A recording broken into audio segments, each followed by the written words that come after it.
Time for the good news portion of this show, which is something that I enjoy doing. Speaking of finding things that we all enjoy doing.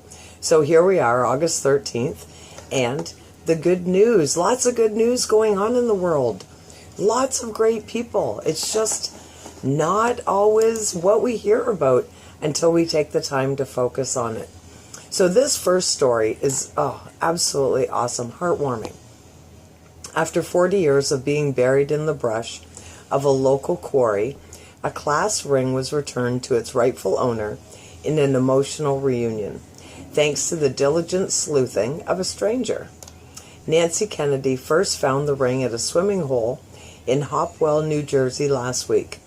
All she knew about the ring, which had been engulfed by a tree root, was that it came from St. Hubert's Catholic High School in Philadelphia, Pennsylvania, and had initials inscribed on the inside. When Kennedy contacted the school and asked if they could investigate the potential owner of the ring, the effort proved unfruitful. She then took to Facebook with a picture of the ring and a plea for help in finding its rightful owner. A few hundred shares later, the post was spotted by Andrea Forrester. Andrea Forrester contacted me when she realized it was her mother's, Julia Patricia Walsh.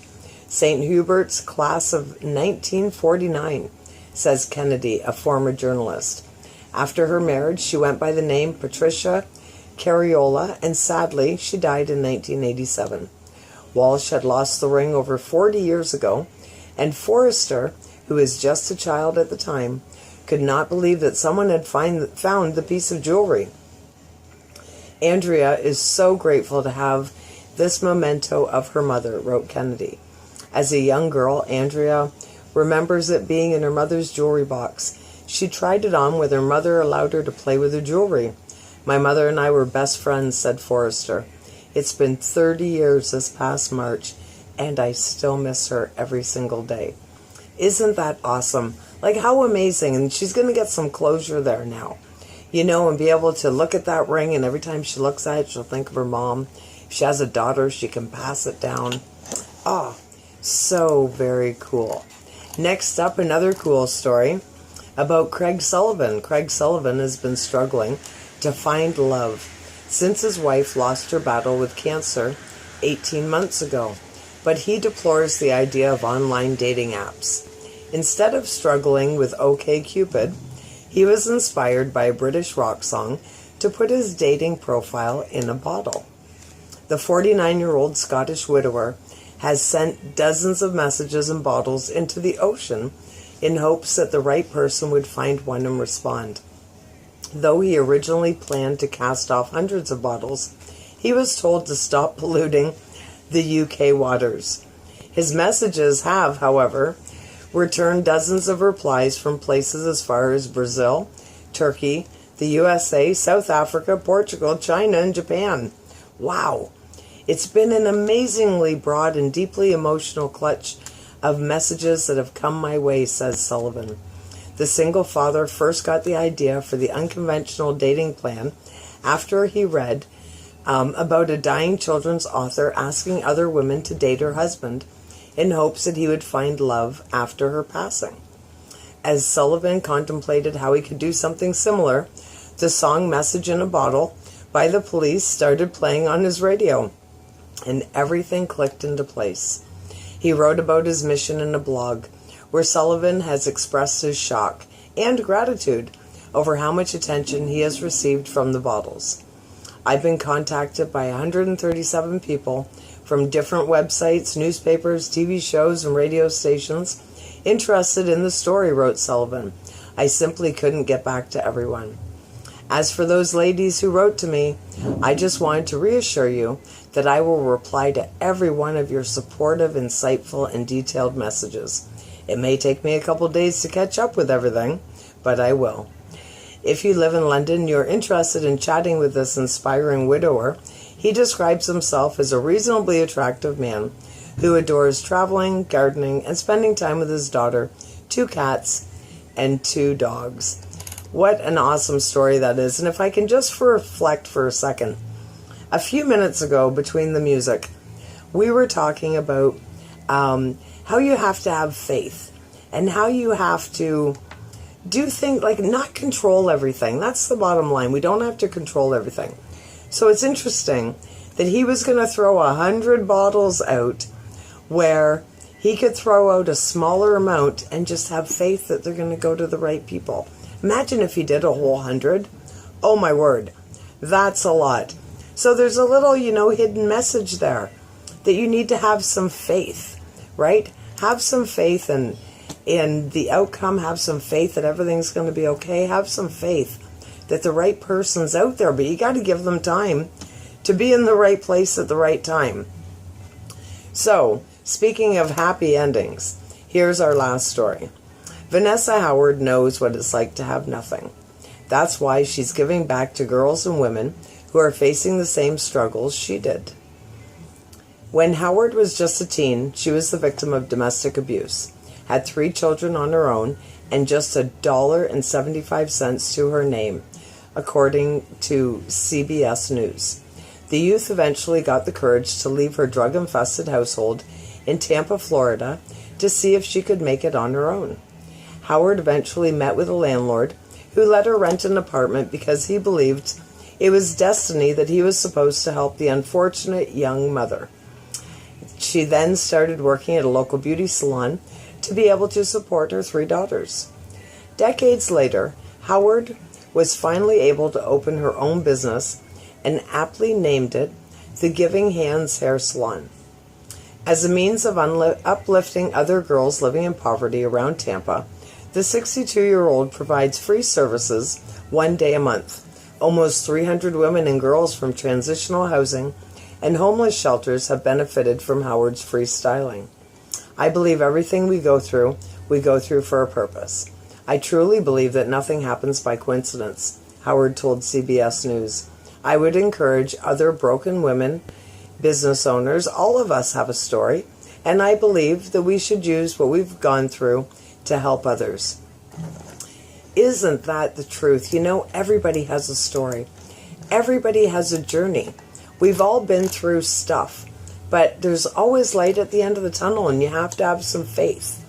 There's so much good stuff going around. I came across this list of good things that happened in 2016. Let's check it out. It is a long list. I'm not reading it all. This is just some highlights that you may or may not have heard about. First one, new chemotherapy breakthroughs have increased the 5-year survival for pancreatic cancer from 16% to 27%, and it's still on the rise. Next, scientists figured out how to link robotic limbs with the part of the brain that deals with intent to move, so people don't have to think about how they will move the limb. It can just happen. Same as I just thought right now about moving my hand. They can do it exactly the same way. Child mortality is down everywhere, and it keeps going down. Thanks to the Ice Bucket Challenge, the gene responsible for ALS has been found, meaning we are closer to an effective treatment. Let me rephrase that. We are close to getting a treatment for a very bad disease because a lot of people got really wet. Michael Jordan donated $2 million to try and help bridge connection between the police and the community. Tiger numbers are growing. Manatee numbers are growing. Panda numbers are growing. Pakistan has made strides towards outlawing honor killings. 70,000 Muslim clerics declared a fatwa against ISIS.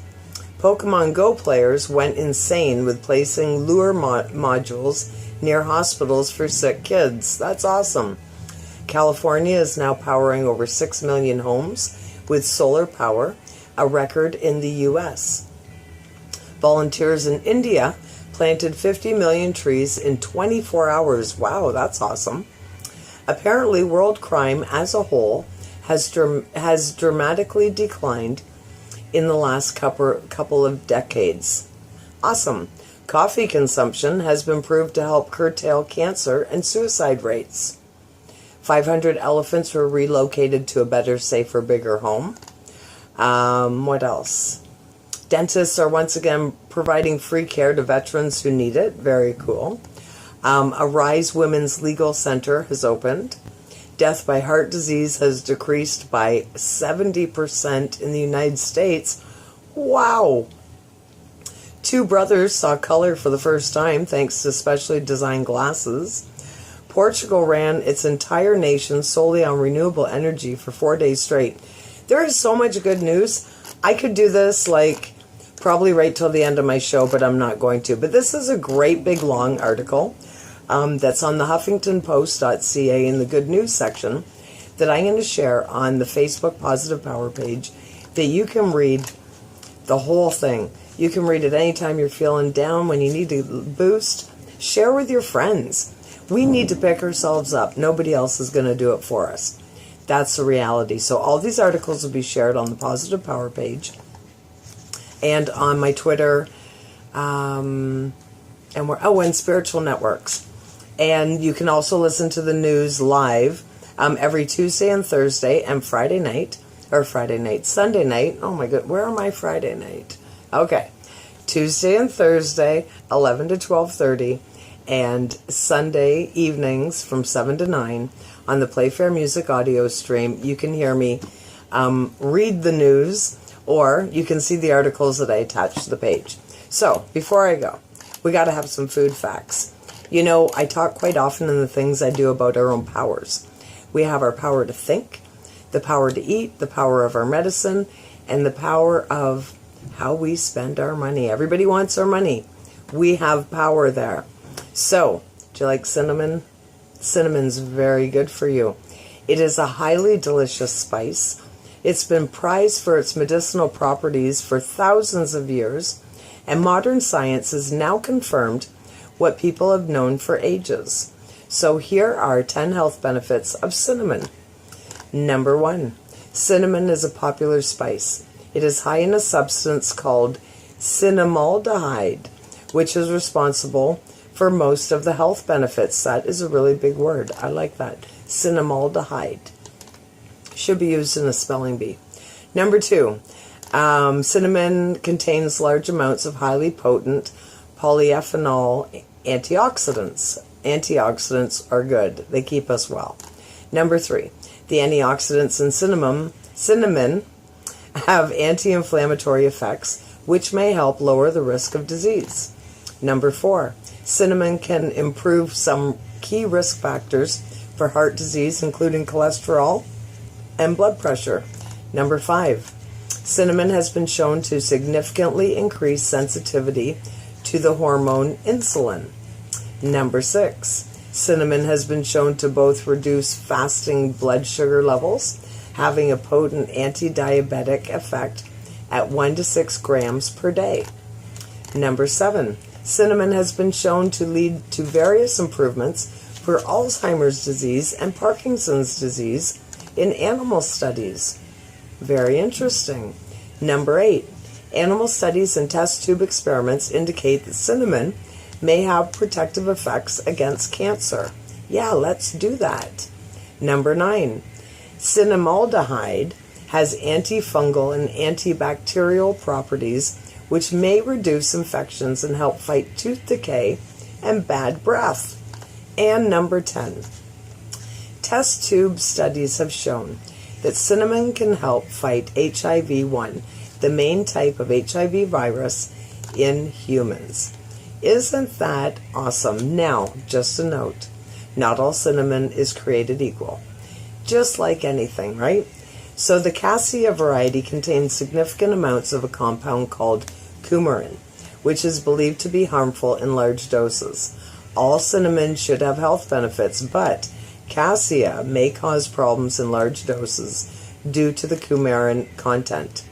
Ceylon, true cinnamon, true anything, right? We're learning this, is much better in this regard, and studies show that it is much lower in coumarin than the cassia variety. So, what you need to do is you need to do your research. You're probably not going to find the good stuff in the grocery store, so look around. Go to a health store. Ask somebody that you know.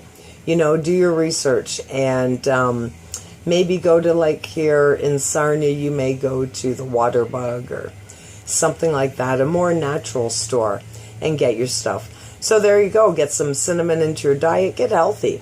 And get healthy on your own terms, right? Put that stuff in. Add some stuff.